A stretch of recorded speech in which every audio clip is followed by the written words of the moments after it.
Okay, thanks very much for the introduction. It's wonderful to be here today and to be able to talk to you about infrastructures, which is, you may have gathered, is my kind of pet hobby and also profession. The picture, the image you've been staring at for a few minutes now is a picture of Berlin by night. But it's a bit different because not only can you see the lights of Berlin, but you can see some red lines, some blue lines, some green lines are crossing the city. And that is what has been superimposed on the city at night, which are the electricity power lines that are driving the city. Those are the transmission lines for electricity, crisscrossing the city, enabling the lighting up of the city. And I put it there because it symbolizes to me making visible something that we often see as invisible. It's made the electricity power lines visible that are power driving the city altogether. And so I guess that's what I'm going to be talking about today. I'm going to be using examples from the very turbulent history of Berlin in the last 100 years altogether to illustrate this argument about the importance of infrastructures and how they can be looked at and how they're important to energy transitions altogether.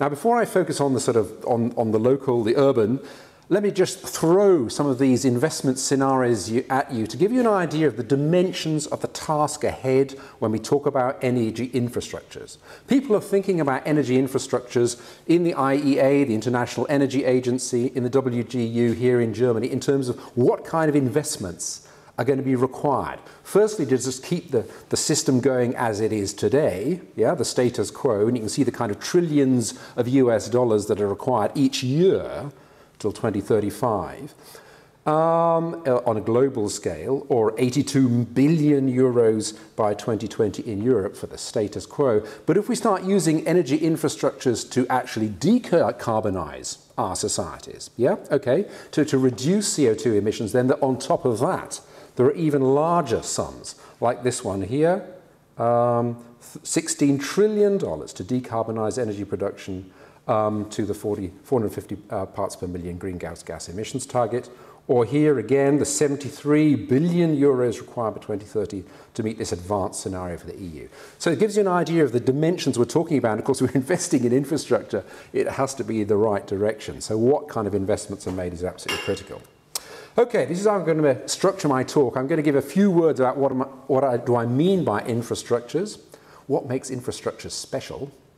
I'm then going to approach this notion of cure or curse, infrastructures as cure or curse for infrastructures. How far do for energy transitions, sorry.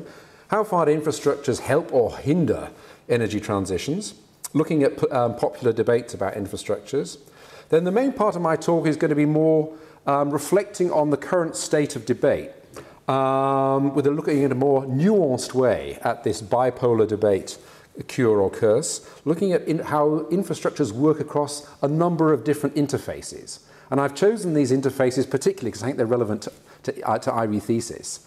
So interfaces between nature and society, between provision and consumption of energy, between the urban and the rural, and between the past and the future. So there's my historical bit coming out. You'll mention that, you'll notice that. And finally, I want to conclude by mapping out what I see as an interesting social science research agenda, which very much sort of addresses the eclectic or odd disciplinary background of myself, looking at the politics of infrastructures, the histories of infrastructures, and geographies of infrastructures. Okay, so that's what you've got ahead of you today. Let's start by circumscribing infrastructures. What do we mean by them? Well, infrastructures underpin, both physically and metaphorically, urban life. They're essential for economic growth, social cohesion, environmental sustainability of cities. No disputing that. I'm going to talk about technical infrastructures. So I'm not going to be talking about social infrastructures. The kind I'm looking at what called the network infrastructures for energy, water, ICT, and transport, and so on, focusing obviously here on energy. They are regarded to provide essential services for human settlements. They enable rapid communication and so on. They facilitate the flows of natural resources, so that's the link to nature, of course. And they also bind resources, often forgotten. They bind lots of resources in the sub and superstrata, these cables and pipes and appliances that cut across our cities and countries. I've actually desisted from providing a definition of infrastructures because almost every infrastructure researcher has his or her own definition of infrastructures, and I'll only be tempting a colossal discussion. I think if you look, it's interesting looking at Webster's dictionary on infrastructure, they talk about an underlying foundation is infrastructure, which I think is nice in a physical and as a metaphorical sense. The infra being below, beneath, and within, and the structure obviously with connotations of ordering something. And those two nations of the below and within and the ordering, I think, give something of the sense of infrastructures here. What makes infrastructure special, and there's a fair degree of agreement about this at least, even if we can't agree on definitions. One thing, of course, is the high-level investments. Huge amount of sunk costs, huge amount of money. We've seen it right at the beginning, requiring very complex funding mechanisms. The deep physical embeddedness, they're literally embedded in the strata of the city, so the immobility involved. You imagine the immobility of electrical pipes, of water pipes, sewers, and all the rest.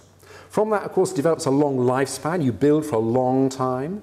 Electricity systems built for decades, if not for hundreds of years altogether, if you look at them all in their modernisation. This, of course, means a long-term commitment and obduracy, the difficulty in changing these systems.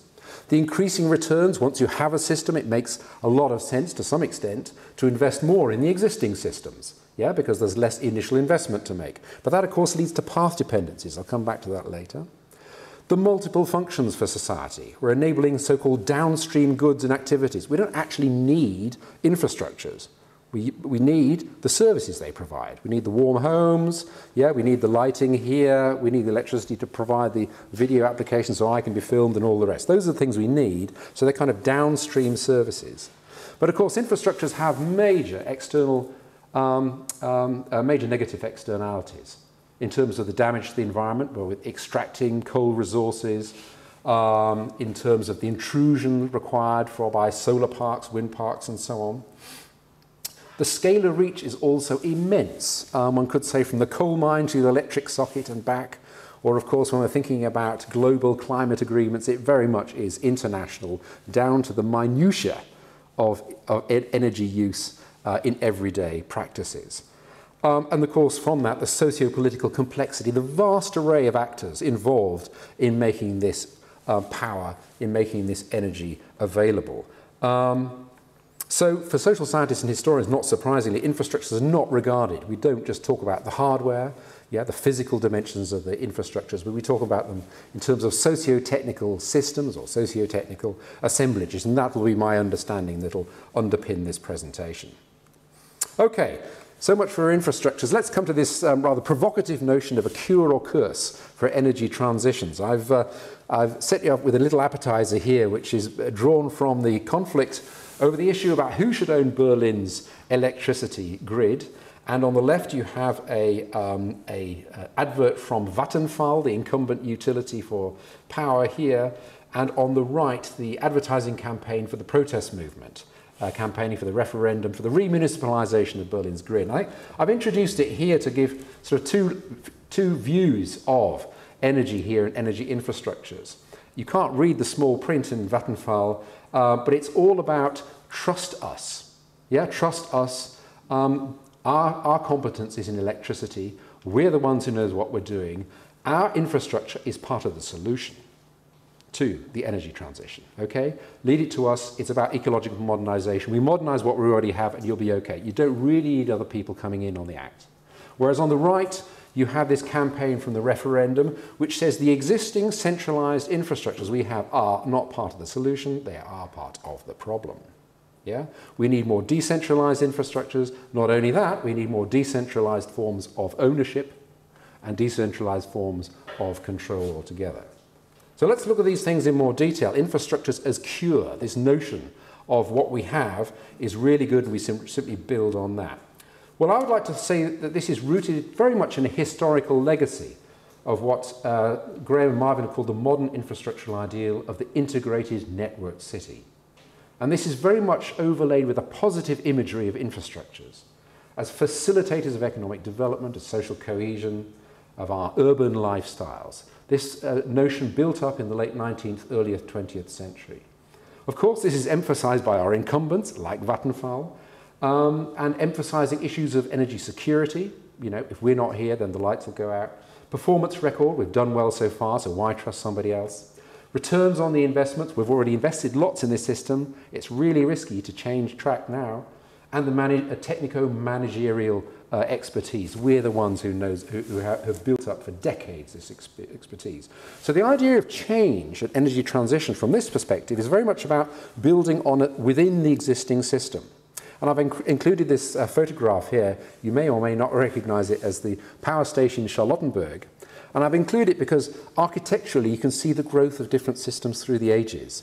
Right on the right of the photograph, and you can see it here, is the 1902 power station from Charlottenburg.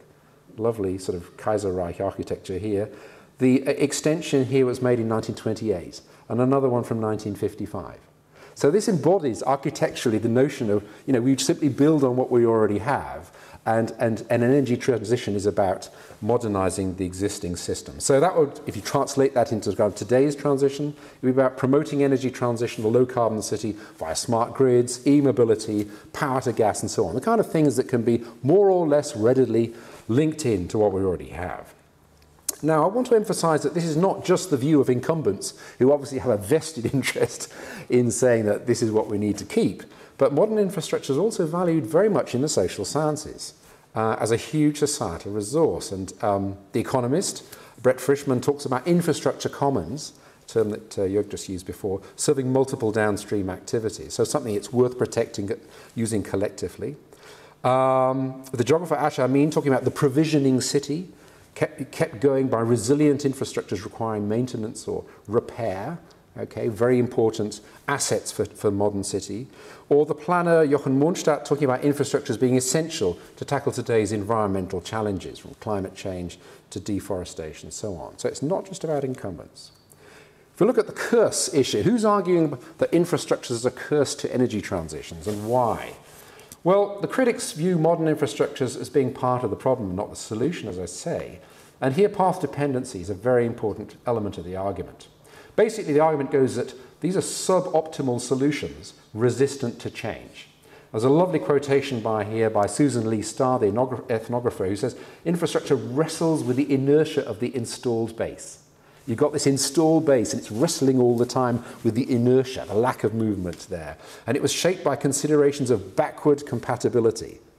In other words, these systems, when they're set up in the earliest 20th century, were trying to address problems from the earliest 20th century, obviously, not the future problems. But because they're still in existence, in essence, today, they're often out of kilter with the requirements of today. So in terms of the energy transition, the existing fossil-based centralized systems, so the argument goes, are not fit for purpose for low-carbon society, nor are they really state-of-the-art for technological innovation, because technological innovation has always been directed along the trajectory of the existing system. And what fits with the existing system, is taken up, and what doesn't fit is not taken up. I would like to argue that the German Energiewende, this might be a bit provocative here, actually is being successful because it does not challenge very much the socio-technical regime. Now that might sound rather strange when everybody's praising the Energiewende in Germany for being so successful. In many ways it has been successful, but I would argue it has been successful because it has not challenged the supply-driven strategy which has been so fundamental to infrastructure policy in the past. What we're seeing with the expansion, the energy transition in Germany is basically an electricity transition which is shifting the generation from fossil-based and nuclear to renewable-based forms. It doesn't actually challenge the notion of supply-driven infrastructure policy. It's not asking many questions about energy efficiency and even sufficiency. You'll see them in the rhetoric. If you look at the instruments like the feed-in tariffs, it is not actually reducing our energy consumption. It's about shifting the source of our electricity production from fossil and nuclear to renewables. So it actually appeals to many people, business-oriented people, who see it as an as a kind of business opportunity, which is one of the reasons why it's been so successful in Germany. I'm not trying to cut it down. I'm just trying to explain those reasons. And of course, then, if you look at it from that perspective, there is a risk of new path dependencies emerging from the new infrastructures we're creating. Think of the big new national grids we've got in Germany. They're being built to support the renewables on a major scale. What happens if we have a quantum leap in storage technologies for energy? perhaps these big grids we're talking about and arguing about might not be all that relevant. And yet, once they're there, they'll need to be fed, of course. Yeah, there'll be lots of arguments to feed them. So that's the kind of issue about the infrastructures as a curse. Now, this bipolar argument, cure or curse, is perhaps not all that surprising because infrastructures have effectively been black-boxed, I would argue, by both their providers and their users in the past. By black-boxed, I mean that there's a lovely quote by Kijker and Swingedouw here, they've been buried underground. They've become invisible, banalised, and relegated to an apparently marginalised subterranean urban world. And Bowker and Starr say, good usable infrastructure systems disappear almost by definition. Yeah? The easier they are to use, the harder they are to see. It's a lovely quote there. Yeah? So we've got used to, we as consumers take them for granted. Yeah? The policymakers have not really questioned their development, regional development potential. Utilities are very happy for not many questions to be asked. A lot of scientists are very happy also to assist them in ecological modernisation. And for many reasons, this has kept infrastructures invisible in the public eye for many decades. We've got basically an invisible city of cables, appliances, and plant underground, or beyond the urban greys. And what I want to pose today is that this invisibility is being challenged, partly by the energy transition, partly by other developments. And, oops, I'm terribly sorry. Somebody complaining about that. And that a lot of recent social science and historical research is introducing a rather more nuanced picture to this notion of cure versus curse. So having set up this binary of cure versus curse, I want now to look in a more differentiated way in the way that infrastructures can help or hinder energy transitions. And I think this research, 15 years ago or so, when Steve Graham and Simon Marvin wrote their iconic book, Splintering Urbanism, they talked about infrastructure as being the Cinderella of urban studies. Well, I think today we can really say that Cinderella's had a big kiss and has woken up because there are lots of urban studies people working on urban studies on infrastructure now. We can possibly even, if I stick my neck out, talk about an infrastructural turn in social sciences, as some prominent urban studies people are now talking about infrastructures. So, how am I going to do that? Well, I thought it might be quite useful looking at infrastructure work, how they work across interfaces, as a helpful way of thinking about infrastructures. We use, often when we talk about infrastructures, we're always talking about with sort of network terminology. Yeah? It's all about assemblages and connections and transforming and transporting and mediating and so on. So I thought, well, let's try and look at those interfaces. And I'm using this interface metaphor, I should emphasize, as a heuristic. I'm not going to suggest rigid relations between binaries, between nature and society, for example, but as a fluid interaction of co-constitution. Indeed, what I think, I'm using these binaries, I think the blurring of these boundaries at these interfaces is some of the most interesting work that's going on infrastructures at the moment. That's what I'd like to argue. Okay, let's start with the first of these interfaces between nature and society. Now, Larkin has said that studies of infrastructure tend to privilege the technological, which I guess overall, if you take academia, that's probably true. And urban infrastructures are indeed, the reason is they're manifestations and symbols of this modernist dream of enrolling nature to serve civilization through technological and scientific progress. So this notion of nature being very much the servant of human development. Now, this has kind of changed with social science perspective, I think. And in urban studies today, infrastructures are very much seen as material mediators between nature and the city, as Kijker or Swingedouw have called it. And Steve Graham talks about their endless technological agency in which they help transform the natural into the cultural, the social and the urban. I've included this photograph here from the Berlin Festival of Lights from a couple of years ago, just to show how the idea will be how coal is transformed into electricity, the electricity goes through the pipes, that the lights are switched on, and it creates a cultural event which attracts tourists into Berlin and creates an image for Berlin altogether. So that will be this notion of translation from nature into society and indeed back, illustrated by that photograph from Potsdamer Platz here in Berlin. And so socio-materiality, we talk about socio-materiality of energy infrastructure, is both a medium and a product of energy politics and practices. So it's important to think of this socio-materiality, both limiting and enabling energy policies. There is, of course, a lot of common ground here with what is called a material turn in the social sciences. I won't go into this in any great detail, but just as a point of reference, there's a lot of work around research on dispositives, on assemblages, on urban political ecology, which eschews material determinism. So it's not saying that materials determine certain social processes, the way we use it, but looks at how materialism or materials are always embedded in social processes and structures. That's why we always talk about socio-materiality. Secondly, this embraces the relational notions, how the material and the social influence each other, configure each other, and also entertains a dynamic understanding of socio-materiality. Socio-materiality is not something that's out there and is permanent, but if you take assemblage research, is always talking about how these configurations get reassembled, so they're not permanently in one configuration, but bits join in, join out in different ways. So if we look at the assemblage approach, which is based on actor network theory, it talks about how energy infrastructures are configurations or assemblages of human and non-human agents that gel. I like that word, that gel in particular ways in specific places and times. Okay?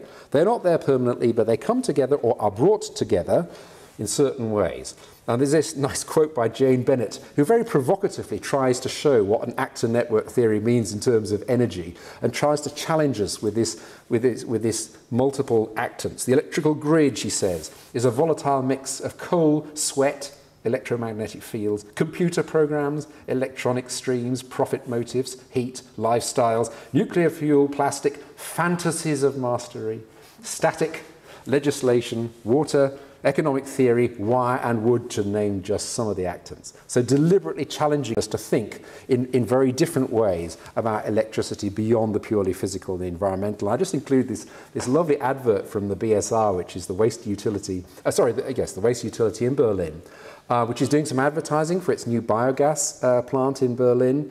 And I think this image of the Apple core and the fuel filter going in to feed your car is a lovely way of showing, it gets you thinking about what's between the Apple core that you've thrown away into the bin and the fuel that comes out to feed your gas-driven car or gas-driven bus, and what's in between there, and what kind of people, what kind of physicalities, what kind of ideas are embodied in that link between the two.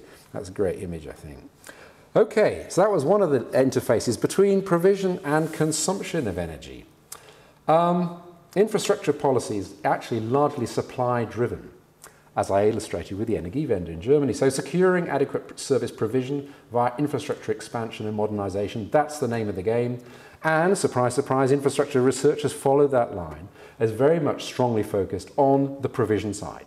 So even social scientists are very interested in utility managers, very interested in regulators, interested in the kind of resources that are used, but not so interested in the consumers. And that really is a deficit in current infrastructure research, the role of users and in the co-production of services, not simply as the recipients of research, of services. And I just want to mention 3 strands of recent research, which I think is really useful to rectify that imbalance. One of them is by Bas van Vliet et al. On infrastructures of consumption, infrastructure and consumption, note, not a provision. So these are how infrastructures of consumption, like household appliances, interact with the infrastructures of provision through patterns of consumption. Okay, so it's not just, you know, your light socket, your fridge, your computer and all the rest simply being top-down related to the creation of electricity and power station, but the way we use those things influences the power station as well. Think of the rebound effect. You've probably heard of that, yeah? We all have these low energies, washing machines and all the rest, but if we start increasing the number of electrical appliances we have in the home, it has a rebound effect, yeah? It doesn't actually reduce our total electricity consumption. Of course, that has implications for infrastructures of provision, so that's what they mean by this. Also, of course, the emergence of prosumers. This clean division between producers and consumers is being blurred by the solar panels we have on our roof, yeah, the cogeneration plants we have in our cellars, and we may even have solar panels on our, on our laptops and all the rest, and on our clothes and all the rest in the future. So this, again, a wonderful example of the blurring of boundaries of these interfaces and what that means for the people who are planning these big infrastructures. In terms of social practice, Elizabeth Shove and others, Lancaster, are working a lot on this, on how changing social expectations are shaping practices and thereby demand for infrastructure services ideas of, you know, how much air conditioning you need, yeah, or whether you can't, or how she loves to put it, how acceptable it is to sweat in public, yeah. And she describes this here as exploring the parts that end users play as collaborators, experimenters, and co-producers of innovation. So this is not the idea of us simply being recipients of innovation from somewhere way out there, but we're actually part of the innovation process ourselves.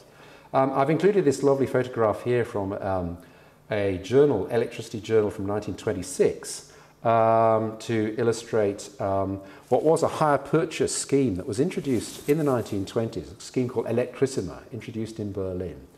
To encourage consumers to buy household goods. Now you may think, you know, this is pretty mundane, giving them opportunity to introduce some new household appliances. Of course, 1926, this was big news there. But it became used during the 1920s and 30s to offset a collapse in demand by industrial production during the Depression and during the 1930s. So it was actually used quite actively, politically, to encourage people through social practice to maintain the electrical systems that there had been in place. A nice example, historical example, by the way.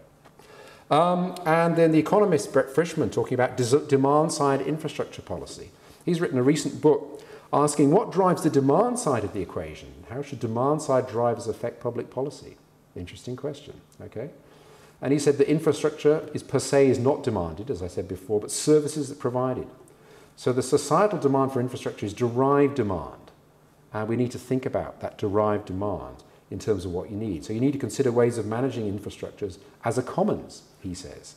Improving opportunities, downstream activities they enable. And these downstream activities are not about simply providing electricity. It's about things like regional development through wind farms, solar powers and so on. It could be about alleviating energy poverty, yeah, in developing countries but also in developed countries. It could be about, of course, climate change mitigation and so on. Lots of downstream functions to do with demand that are often not well figured in to the calculations of infrastructure planners, whether in public bodies or in utilities.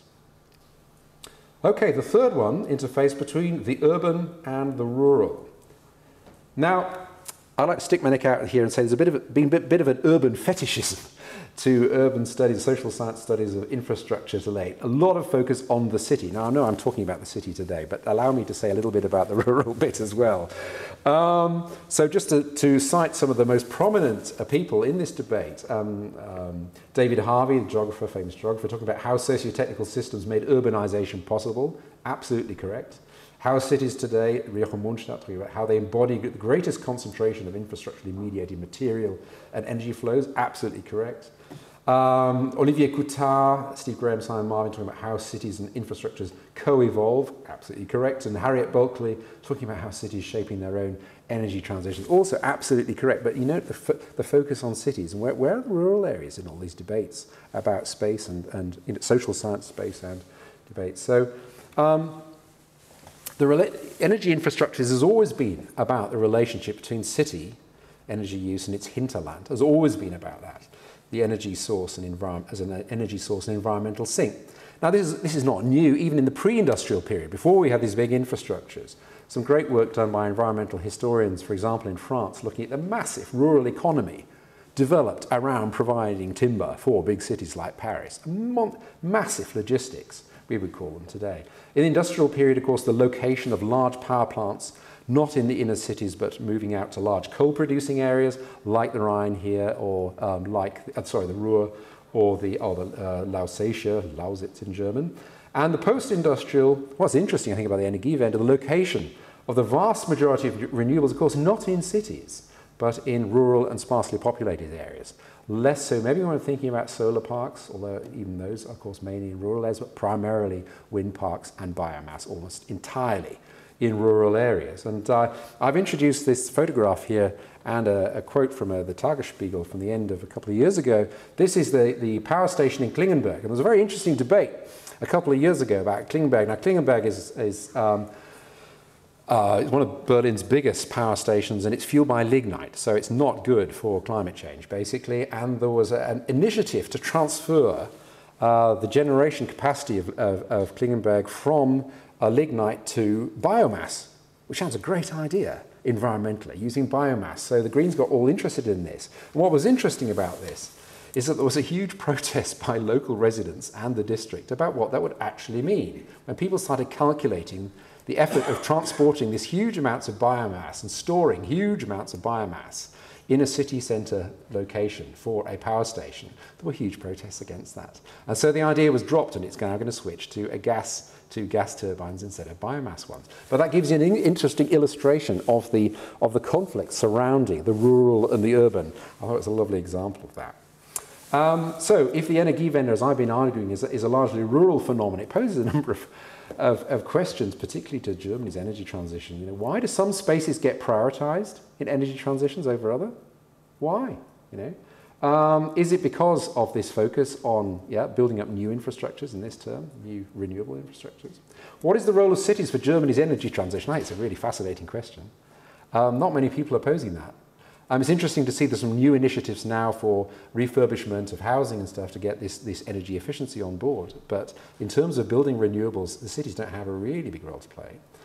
And how energy transition is reconfiguring this relationship between the urban and the rural. Are we seeing some blurring of boundaries, as my example in Berlin showed?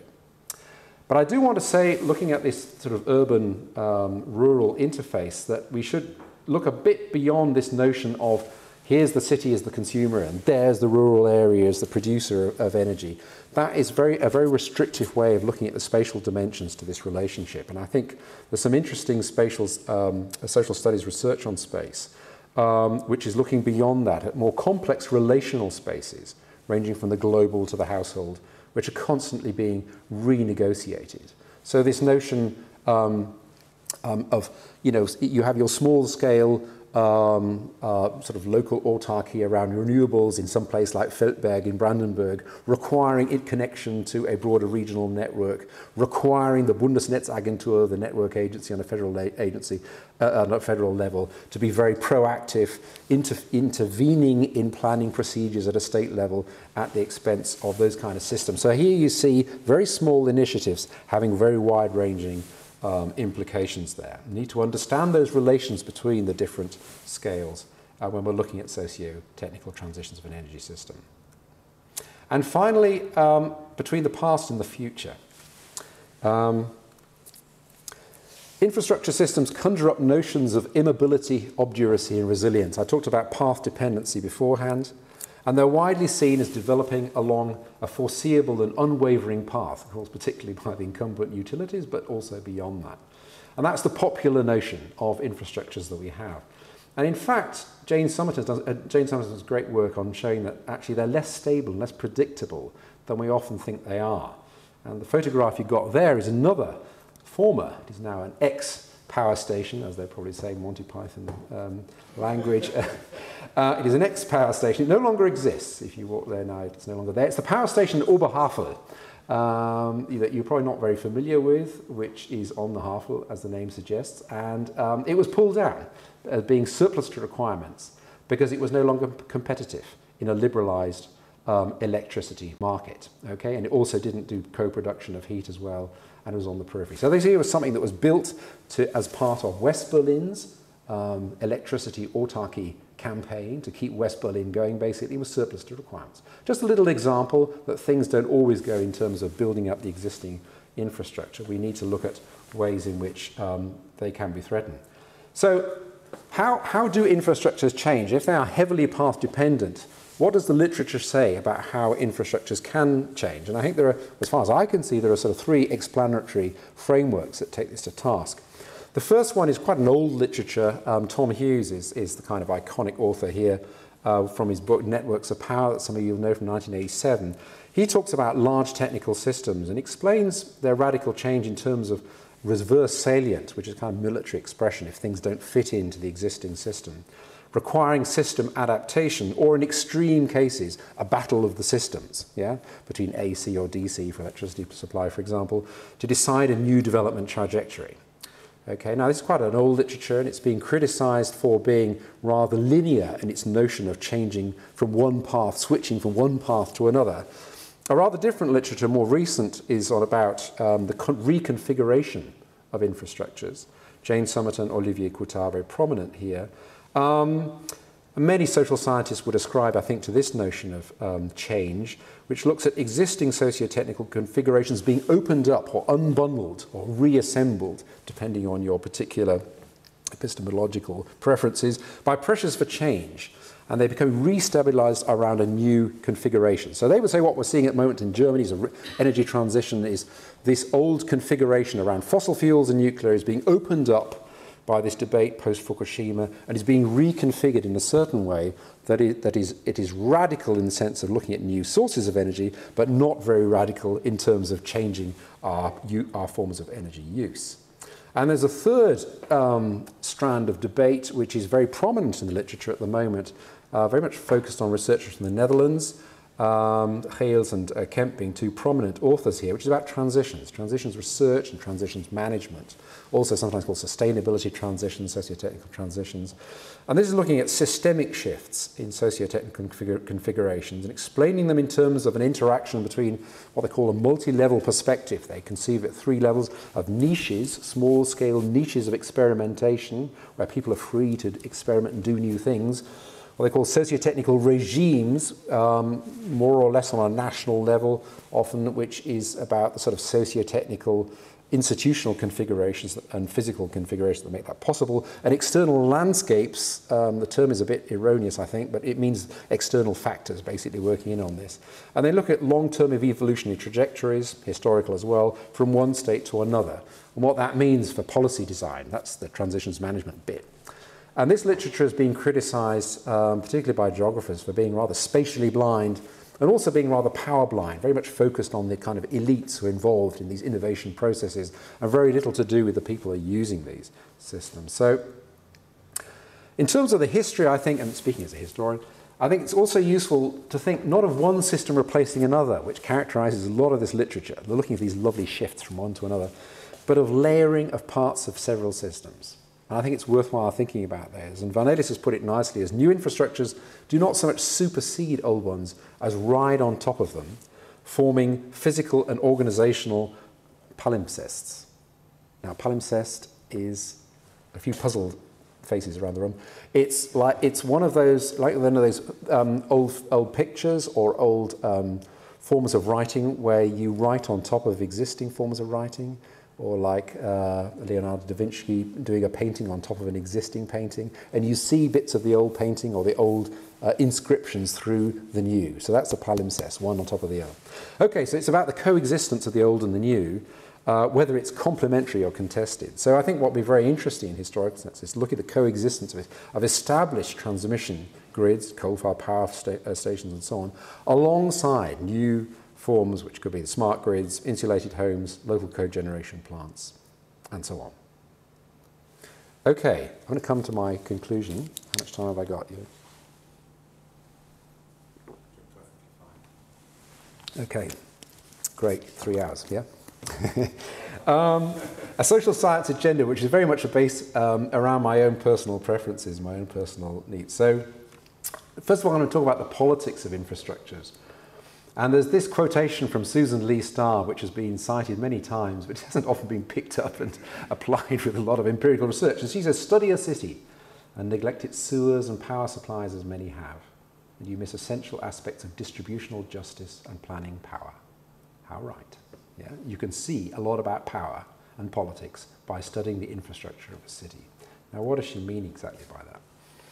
Now, the imagery of infrastructures for us is often as technical and managerial. In other words, apolitical. It's not really, surely it's not really about politics, all these power stations and these electrical appliances and so on. And the political invisibility, I want to argue, of infrastructures is not something that's predetermined. It's not given, it's constructed. It's quite often quite deliberately constructed. Many people don't want us to be able to see infrastructures. It's nice if they're invisible. Okay, so this is what social scientists or political scientists call discursive depoliticization. Yeah? Often by regime incumbents like utilities. The Vattenfall advert I showed you at the beginning will be a wonderful example of discursive depoliticization. Don't get involved in this. Yeah? We're the experts, we know how to handle this, trust us. Yeah? So you don't need to really get involved in discussing what's right and what's wrong, what kind of technologies we need and we're doing. So leave the energy transition to the experts, that's the argument here. And but also the imperatives of an energy transition will be also examples of depoliticization, I'd argue. And this is a bit of a dangerous argument in the sense that, you know, if you're pushing for the Energiewende in Germany, which gets translated into lots of federal and state energy concepts, setting out very clear targets of how much wind power, how much solar power, and all the rest we need by so much time, and then putting a lot of pressure on local authorities, local communities to say, we need to fulfill this, you need to build wind parks right next door to your community. Yeah? So this notion of there not being an alternative to this particular kind of energy transition that we have in mind here in Germany is also a kind of imperative of energy transition, a kind of removing political dialogue. But of course today there are attempts to politicize energy, which is making it visible once again, challenging the ownership, as we saw at the beginning, in terms of remunicipalizing energy grids, in terms of the regulation, so talking about climate change or emissions trading, for example, as a new component, or new in terms of what we had in the past, which is all about keeping secure energy supplies and so on, or in terms of the actor constellations, you know, opening it up to energy cooperatives, prosumers and so on.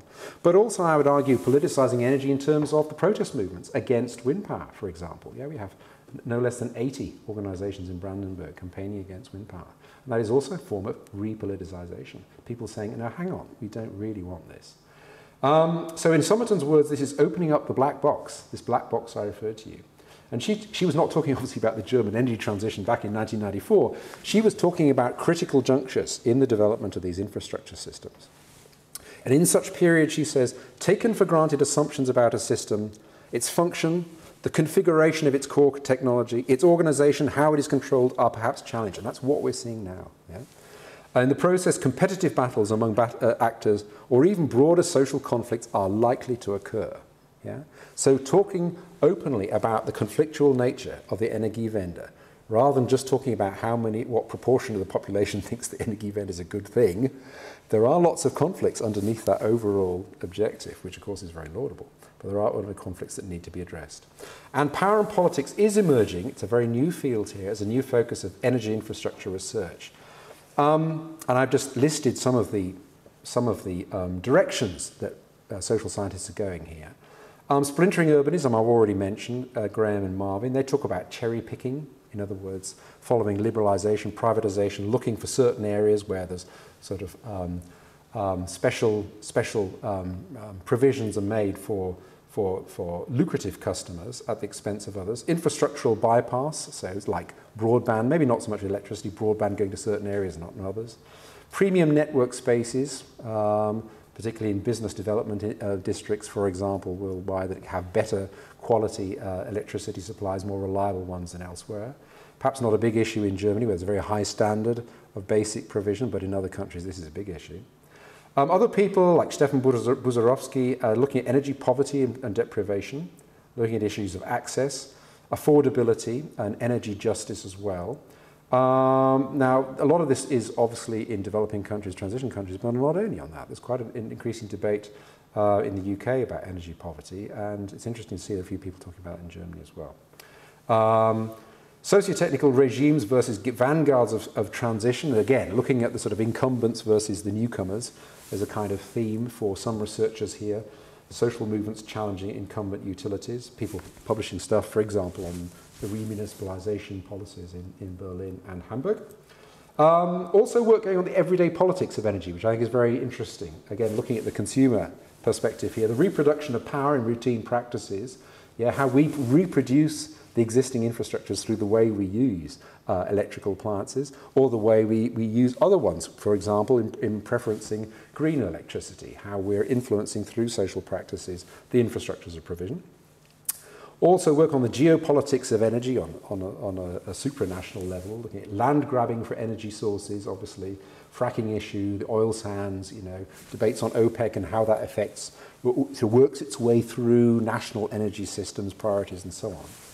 And energy infrastructures as military targets is a work that Steve Graham and other people have been doing on how energy infrastructure, this notion of critical infrastructures, the vulnerability of infrastructures, and how that's been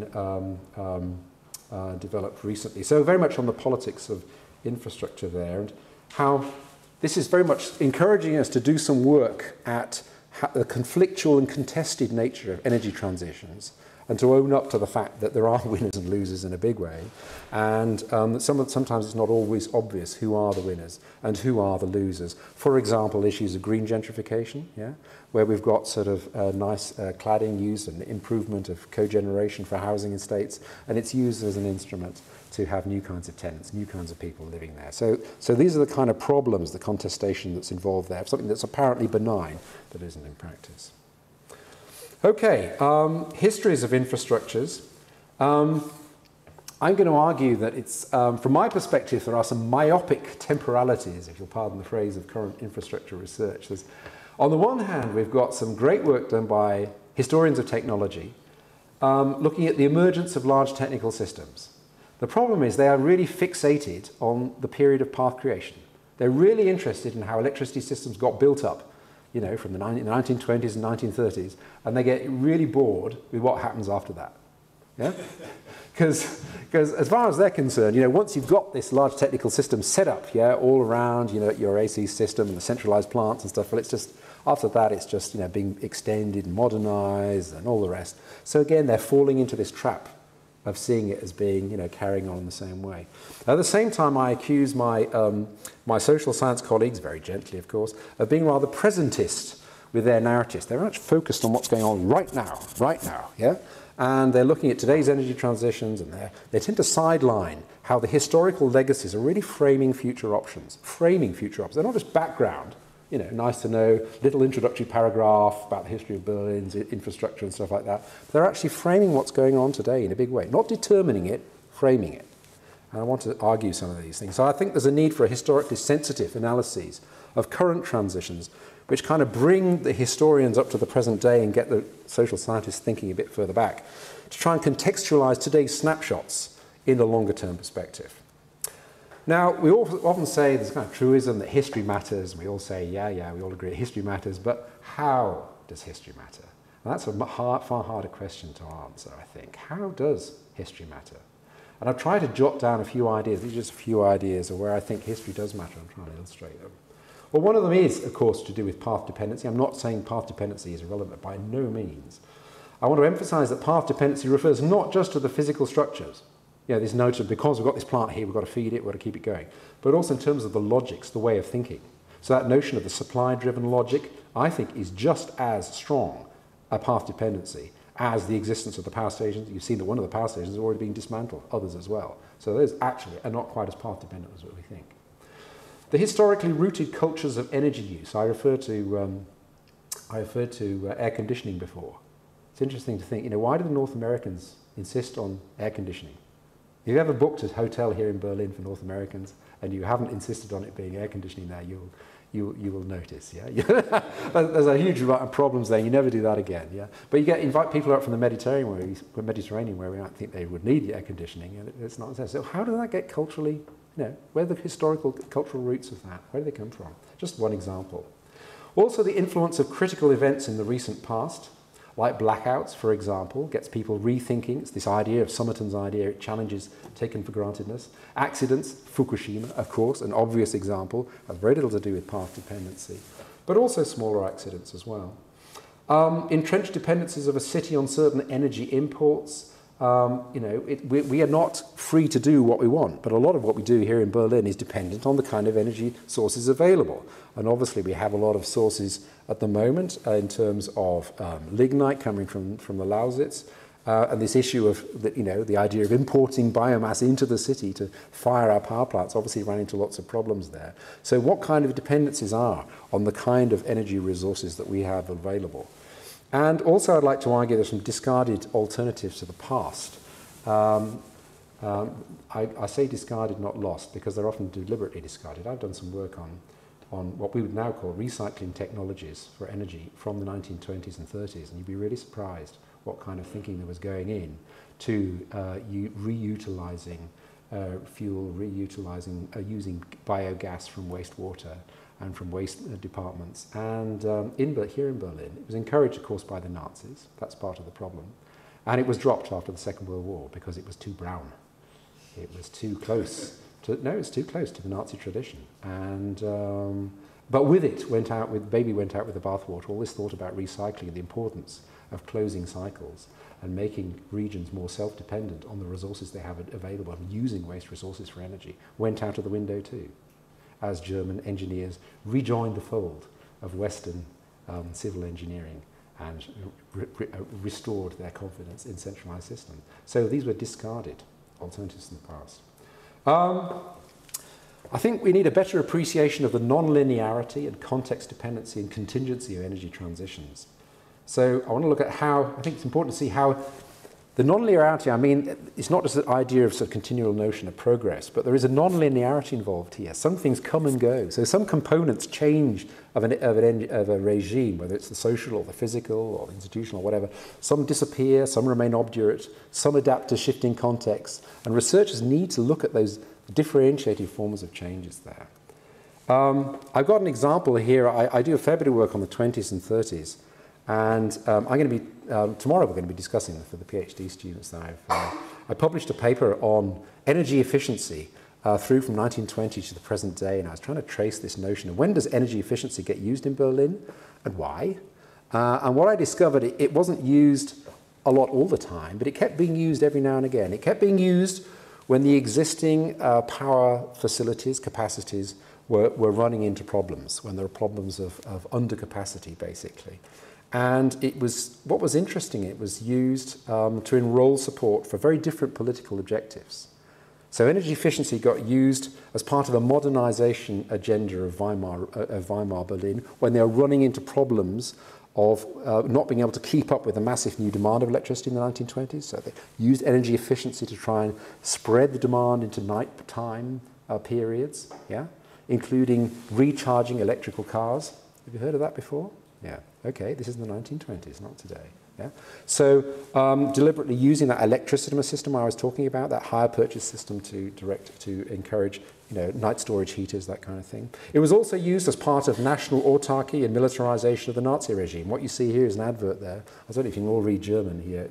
This is the wife asking, and of course it's the wife who's asking the naive question, can I turn on the heating? This is in the middle of the wartime. Can I turn on the electric heater? And of course the wise husband raising her, no, you can't do this. Auf gar keinen Fall Strom sparen heißt die Parole jetzt im Kriege. Und deshalb dürfen wir die elektrischen Heizgeräte nur in dringenden Notfällen benutzen. Jede eingesparte Kilowattstunde kommt unserer Rüstungsindustrie zugute. Stets dran denken, der Strom, den du sparst, arbeitet für den Sieg. So the electricity you're saving is working for victory. And I put this up to illustrate how energy efficiency is not something nice and benign and really good. It can be used for military purposes. I also want to point out there that I haven't done work on Britain or the Soviet Union on this, but I'd be very surprised if there weren't similar kinds of adverts going out there as well with a similar kind of argumentation. This is not a prerogative of the Nazi regime. It was also used, interestingly, to consolidate socialism in the GDR. They had what they call Energiewarte, which went around factories, sort of energy inspectors who went around factories inspecting potential for saving energy there. I don't think they were particularly successful, but the fact that they were introduced at a time when East Germany had huge problems generating enough electricity in its population, I think is very indicative. And of course, it's used today for greening the economy in a reunified Berlin. Finally, geographies of infrastructure. So we had the politics of infrastructures, histories of infrastructure, and the geographies of infrastructures. And what should be obvious from my talk by now, that when I talk about geographies of infrastructure, I'm not talking just about the physical and the environmental geographies, but also about the social geographies, yeah? But also about the cultural geographies, let's say the air conditioning, also the socioeconomic geographies, the kind of regions that are benefiting from the Energiewende and those that are not benefiting from the Energiewende, for example. And we need to understand these multiple geographies of energy transitions and how they interact with each other, yeah, to influence energy provision and use. And I think there's some useful insight coming in here from a spatial turn in science and technology studies. Science and technology studies have often been criticized for being rather aspatial or blind to spatial issues, but it's coming around to this, and there's some really interesting work coming out on this, which is really worth looking at. And they're looking, In this way, they're looking at space not just in terms of a particular place where something happens, a bounded space or a territorial jurisdiction or sort of level in some kind of hierarchical notion of multi-level governance, but they're looking, for example, with a co-evolutionary perspective at how the city is both a product and a medium of socio-material processes. So how these socio-material processes around energy provision and use are the product of city politics to some extent, but they're also influencing urban development in another way. They're looking at city as a multiple entity, so it's not just the city out there as one single entity, but looking at multiple urbans, is how it's called. So it could be a policy actor, the city, acting in transnational networks. It could be a niche for experimentation, for, I don't know, e-mobility or something, or a network of socio-technical relationships all around, I don't know, sort of combined heat and power plant. Also looking at the political nature of this city infrastructure relationship. So again, looking at how socio-technical change is never benign, as I've illustrated just before. There are always winners and losers out there. Green gentrification will be, a kind of way of explaining the negative impact, potential negative impacts of what appears to be benign in terms of energy refurbishment.